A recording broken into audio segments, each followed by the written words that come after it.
Dante's Boxing Nation, what's going on, guys? Well, it was just reported earlier today that the super bantamweight WBA champion, Scott Quigg, actually offered Carl Frampton $1.5 million, or I guess it would be 1.5 million pounds in the UK, to basically unify the two belts against Carl Frampton, who is the IBF super bantamweight champion. And believe it or not, Carl Frampton actually turned the fight down.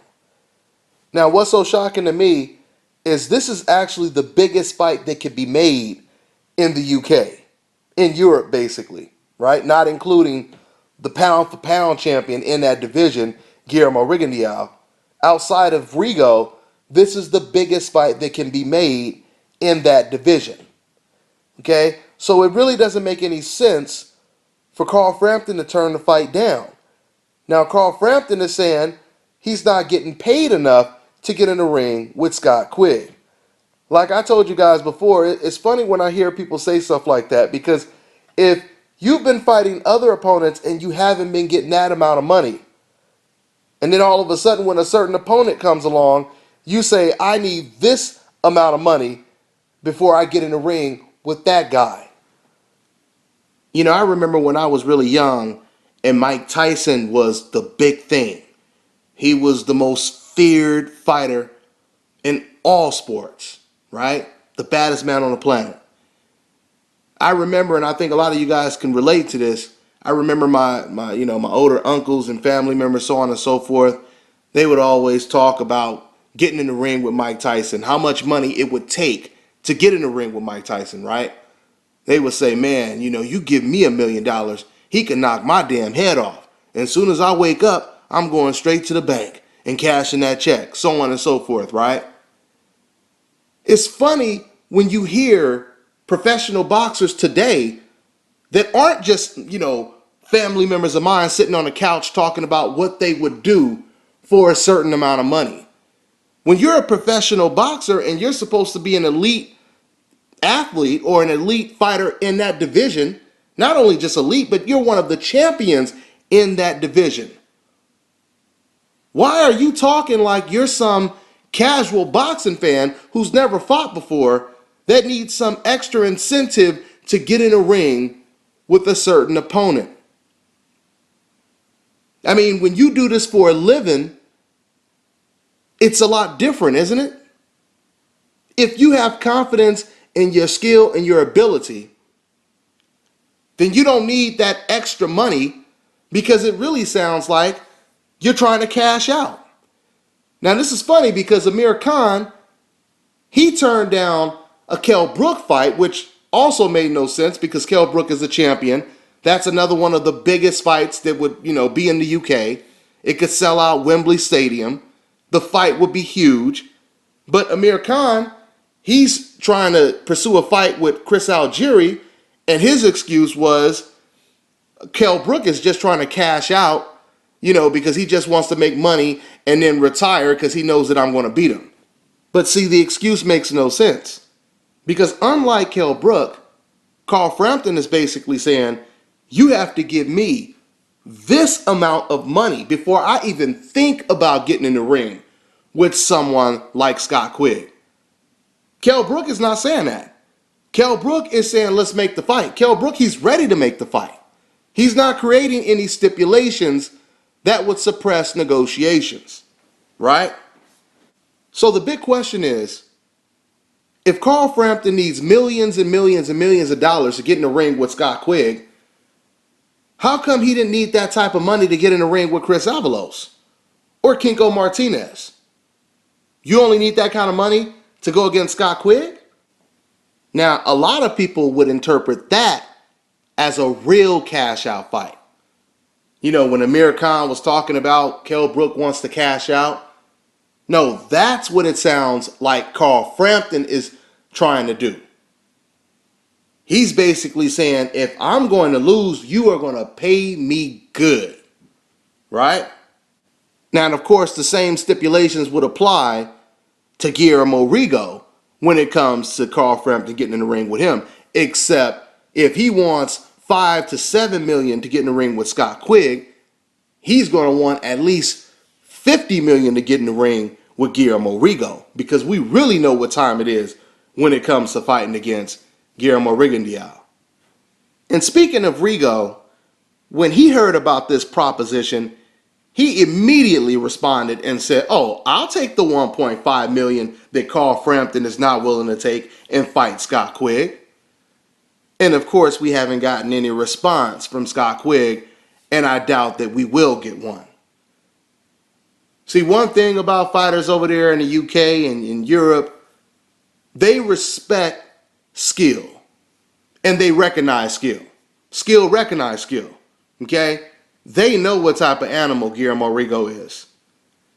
They may not disrespect him as much as fighters like Leo Santa Cruz would, or the fans that support Leo Santa Cruz, but they're smart enough to not get in the ring with Rigo at the same time. So you have this division with all of these good fighters, undefeated fighters. Leo Santa Cruz, Guillermo Rigo sitting at the top of the throne, daring these young, hungry lions to take his spot. And these guys are all scared to death of the king. I mean, it's unbelievable when you really think about it. It is unbelievable when you really think about it. It's supposed to be the other way around. People are supposed to be chasing the king. They're supposed to be hungry, trying to prove that they are the best. But these fighters, they already know what will most likely happen if they get in the ring with Guillermo Rigo. Try to price yourself out. Try to make a million excuses why you're not going to get in the ring. We've already seen Leo Santa Cruz do it. First, Leo Santa Cruz, he said, "My father doesn't want the fight." Then he said, "Oh, he's boring. Nobody likes his style." Then all of a sudden, Leo Santa Cruz gets 2 knockouts back to back, and both of his last, fights were far more entertaining than Leo Santa Cruz's fights. Now Leo Santa Cruz can't even use the boring excuse anymore. So now what does he do? He prices himself out and he says, "You give me $3 million, I'll get in the ring with him." Mike Tyson status, right?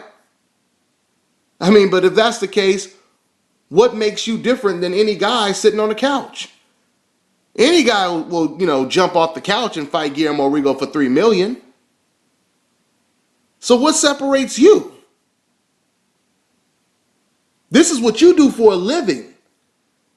No one should have to, bribe you into doing it. This is your job, right? It's supposed to be, at least. And if you believe that you're the best, you're supposed to get in the ring and prove that you're the best. It's unfortunate when it comes to the sport of boxing, because of the double standards that exist and the emotional civil war that exists in the sport of boxing. It's hurting the sport. I mean, even though you have people like Al Heyman that's helping the sport grow, and the sport is definitely moving in the right direction. But with the inside fighting, with the double standards that exist, and what I mean is Adonis Stevens, for example. Now, all of us wants to see Adonis Stevens versus Sergey Kovalev, right? I, along with all the other media, matter of fact, I did a conference call with Adonis Stevens. And I was one of the people that asked, when are we going to get to see the Kovalev fight? And I asked him all kind of questions about Kovalev, along with all the other media. Okay? And they were hitting Adonis a lot harder than I was, putting a lot of pressure on him to fight against Sergey Kovalev. If all boxers were created equal and were all treated the same, then we would see this same type of pressure put on Leo Santa Cruz.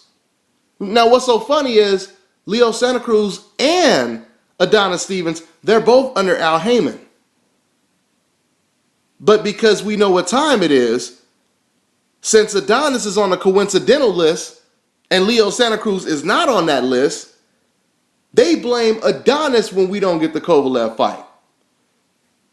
But when it comes to Leo Santa Cruz, they don't blame him. They blame Al Heyman, right?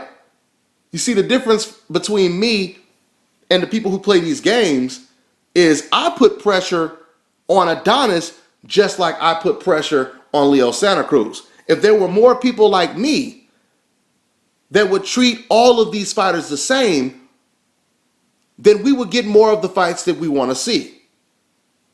It's unfair that we just put pressure, or I won't say we, but it's unfair that all of these people will put pressure on Adonis to fight Kovalev, but nobody will put pressure on Scott Quigg, Carl Frampton, Leo Santa Cruz to fight against Guillermo Rigondeaux, right? The same pressure they put on Adonis, they should be putting that pressure on Canelo Alvarez. Why is Canelo fighting against James Kirkland when the champion in that division, Demetrius Andrade, offered him a shot at his title? You know what the fans will say when Demetrius offers Canelo a fight, a title shot? You know what they say? They say Canelo can fight whoever he wants to. Oh, he can. Okay, so if that's the case, how come Adonis can't fight who he wants? Floyd Mayweather tried to negotiate with Manny Pacquiao on numerous occasions. Hell, even Manny Pacquiao's own trainer, Freddie Roach, admitted, matter of fact, with an interview that I did, he admitted the first negotiations was our fault because of the drug testing. He admitted that. But yet these fans still say that Floyd Mayweather ducked Manny Pacquiao. Oh, but when it comes to Canelo, he can fight whoever he wants. When it comes to Leo Santa Cruz, leave him alone. When it comes to Scott Quigg, Carl Frampton, Rigo is not a big enough name, but Chris Avalos is. So you telling me that Carl Frampton is going to fight a bigger name than Rigo next, than Scott Quigg next? They're talking about Leo Santa Cruz is going to fight on the Mayweather-Pacquiao undercard, which I'm going to make a separate video talking about that. Is he going to fight a name bigger than Carl Frampton, Scott Quigg, and Guillermo Rigondeaux? We know he's not. We know he's not, right? Once again, if we all come together and start putting pressure on all of these fighters, not just Adonis Stevenson, even fighters that aren't on the coincidental list. If we start putting pressure on all these fighters, we will get the fights that we want to see. I mean, honestly, I commend the type of pressure they put on Adonis. All I'm saying is that pressure should apply towards all the other fighters. You can't have it both ways. You can't say we need to force Adonis to fight Kovalev. Oh, but Canelo, he can fight whoever he wants because I'm not ready to, see him lose yet. I don't care who he fights. I just want him to keep winning. No, it doesn't work that way. It doesn't work that way. So when it comes to Carl Frampton, when it comes to Scott Quigg, we can see these fights if we want to as fans, as the media.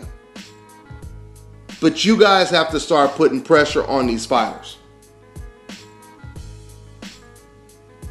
Stop allowing your emotions to get in the way because you like a certain fighter more than you like the other one, and you don't care how many bums and tomato cans he fights, as long as he keeps getting his hand raised.